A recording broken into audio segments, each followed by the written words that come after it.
విజయవాడలో రౌడీ షీటర్లు ఆగడాలు అడ్డుకట్ట వేయాలని, మరోపక్కన సమాజంలో సత్ప్రవర్తనతో ఉండాలని చెప్పి హెచ్చరిస్తూ ఈరోజు విజయవాడ పోలీస్ కమిషనరేట్ పరిధిలో అన్ని పోలీస్ స్టేషన్లలో రౌడీ షీటర్లు కలిగి ఉన్న వ్యక్తులను కౌన్సిలింగ్ నిర్వహించారు వివిధ పోలీస్ స్టేషన్లో పోలీసులు.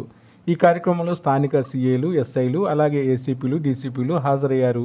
ఈ సందర్భంగా పోలీస్ స్టేషన్లలో రౌడీ షీట్ కలిగిన ప్రతి ఒక్కరూ ప్రతి ఆదివారం సత్ప్రవర్తన కొరకు పోలీస్ స్టేషన్కి తీసుకురావటం, వారికి కౌన్సిలింగ్ ఇవ్వటం, వారు ఏదైనా తప్పు చేస్తే వారిని మందలించటం ఆనవాయితీగా వస్తుంది.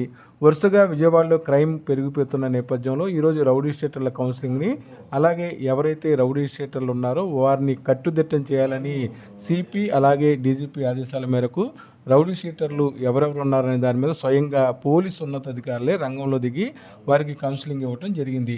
ఈ సందర్భంగా రౌడీ షీటర్లు ఎత్తివేసి ఏదైతే వాళ్ళకి సంబంధించిన రౌడీ షీట్ ఎత్తివేసినా వారు ఇంకా తప్పులు చేస్తూ ఉంటే తిరిగి రౌడీ షీటు పునరుద్ధరిస్తామని, వారిని స్టేషన్లో సరెండర్ చేస్తామని, అవసరమైతే విజయవాడ నగరాన్ని బహిష్కరించేలాగా చర్యలు తీసుకుంటామని సిపి రాజశేఖర్ బాబు హెచ్చరించారు. పూర్తిగా కేసులు లేకుండా మీకున్నాయా కేసులు?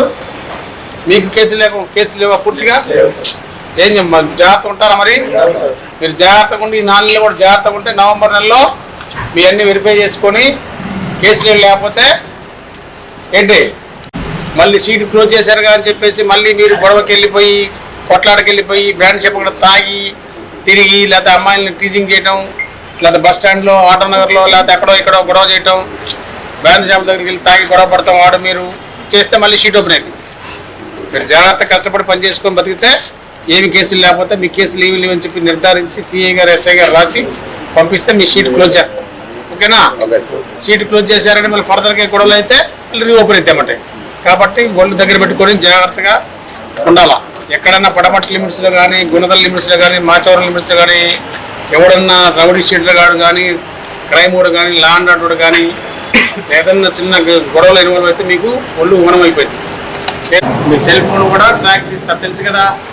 అన్ని సీసీ కెమెరాలు ఉన్నాయి. బ్రాండ్ షాపులు తాగి గొడవ చేస్తే సీసీ కెమెరాలు పడతారు, రోడ్డు మీద తాగి గొడవ చేస్తే సీసీ కెమెరాలు పడతారు. ఏంటి సినిమా థియేటర్లో గొడవ చేస్తే సీసీ కెమెరాలు పడతారు.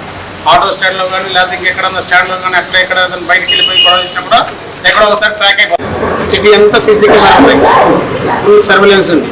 అది కాకుండా మళ్ళీ ఎఫ్ఆర్ఎస్ కెమెరాలు ఉన్నాయి.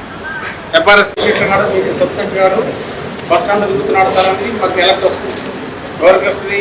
పొడమటి సిఐకి వస్తుంది. అదేవిధంగా ఆ బస్ స్టాండ్ ఏడీ కానీ, డీసీ కానీ మీ సీట్లన్నీ కూడా కంప్యూటరైజేషన్ అయిపోయినాయి, మీ ఫోటోలన్నీ కంప్యూటరైజేషన్ అయిపోయినాయి, మీ ఎలిముద్రలన్నీ కంప్యూటరైజేషన్ అయిపోయినాయి. కాబట్టి మీరు ఎక్కడ ఏం చేసినా కూడా కాబట్టి ఒళ్ళు దగ్గర పెట్టుకుని ఇంత పాత రోజులు అంటే వేరు. ఇప్పుడు గొడవలు కొట్లాట్లు ఏం లేవు, రాజకీయాలు కూడా లేవు. అర్థమైందా? ఇంతకుముందు ఏదో తెలిసి తెలియక ఫుడ్ లేక కొట్టుకుని తిట్టుకునే వాళ్ళు అంత అయిపోయింది. ఇప్పుడు వర్గాల కులాల మతాలు పనిచేసినట్టు పని లేదు, 24 hours పని ఉంది. ఏంటి అన్నిటి కంప్యూటరైజేషన్ అయింది బాగా. ఏంటి కాబట్టి కొట్లాట గొడవలు పోకుండా జాగ్రత్త పడి తల్లిదండ్రులు చూసుకొని, భార్య పిల్లలు జాగ్రత్త చూసుకొని మంచి చోట కలిగి మీ గొడవలు చెప్తారు కదన్నా మీద. మాచవరం లాస్ట్ 1వ తారీఖు నుంచి ఈ నెల 20వ తారీఖు వరకు, 25వ తారీఖు వరకు గొడవలు ఎవరైనా వాళ్ళు అయ్యారు? మాచవరం సిఐ, మాచవరం ఎస్ఐలు చెప్పండి. సిఐ గారు కొత్తగా వచ్చాడు కానీ మాచవరం సిఐ గారు తెచ్చారు మీకు తెలుసా? ఎవరైనా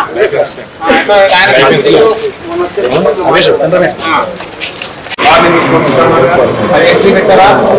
వాడి సీట్లో ఎంట్రీ పెట్టండి. వాడి సీట్లో ఎంట్రీ పెడితే మళ్ళీ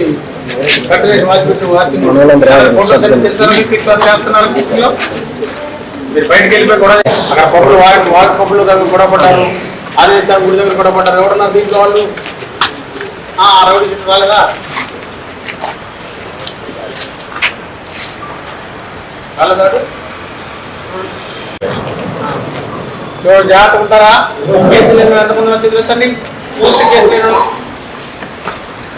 ఏమి లేవా? కేసులు మీకు ఎన్నో అనేది మరి వస్తే మీకు ఎందుకుంటారు? పెండింగ్ ఉండవే. చూడండి ప్రపోజల్ చూడండి, టైం దగ్గర వస్తుంది కదా, జూలై నడుస్తుంది కదా. పెట్టేస్తే ముందు పెట్టినా లేదు, ముందు పెట్టి సిపి గారు ఇస్తాడు, 4 రోజులు పెడితే ఇచ్చేస్తాను. మీరు దగ్గర ఉండి రాయించుకోవాలా. ఇటు కష్టంతో ఉంటున్నాను, నేను రిక్షా తోలుతాను, లేకపోతే కూలికి వెళ్తాను, లేకపోతే పలానా కంపెనీలు పనిచేస్తాను, నాకేం కేసులు, నా భార్య పిల్లలు చెప్పి మీరు చెప్పుకుంటే వచ్చి మీ స్టేట్మెంట్ రికార్డ్ చేసి రావాల్సిన అవసరం సీట్స్లో అయితే అనవసరం కదా అది. మీరు కూడా వస్తుందా కోర్టు కట్టిండే అన్ని కొట్టారా ఎవడన్నా ఎన్బిడబ్ల్యూకి రౌడీ షీటర్ గాడికి కానీ crime suspect, law and order suspect కానీ ఒక రౌడీ షీటర్కి ఎన్బిడబ్ల్యూ వచ్చిందంటే అయిపోయినట్టే. మీరు ఏంటి ప్రతి వాయిదాకి అటెండ్ కావాలా, వాయిదాకి అటెండ్ అయ్యి ఆ కేసులను జాగ్రత్త పట్టించుకొని జాగ్రత్తగా ఉండండి, జాగ్రత్త బతకండి. ఎక్కడ కూడా అల్లరి చేయటం కానీ, గొడవ చేయటం కానీ, కొట్లాటకి వెళ్ళటం కానీ ఏంటి ఒళ్ళు ఓనం అయిపోయింది, కేసులు ఇవ్వుతారు, మళ్ళీ షీట్ ఎక్స్టెండ్ అవుతా ఉంటారు. అదే ఉన్న కేసులు దగ్గర ఉండి జాగ్రత్త చేసుకొని క్లోజ్ చేసుకుంటే షీట్ క్లోజ్ అయింది. మరి దేనికి మీకు ఏది ఇష్టమైతే దాని ప్రకారం చేయండి. ఏంటి ఇదివరలక్క ఏమి పోలీసు చేతులు మూసుకొని ఏమి లేదు, కేసులలో రికార్డులు ఇంపిస్తారు, సంవత్సరం దాకా లెక్క అలాంటి సిచ్యువేషన్ తెచ్చుకోవద్దు. ఎవరు జాగ్రత్త బతుకుతారు కదా.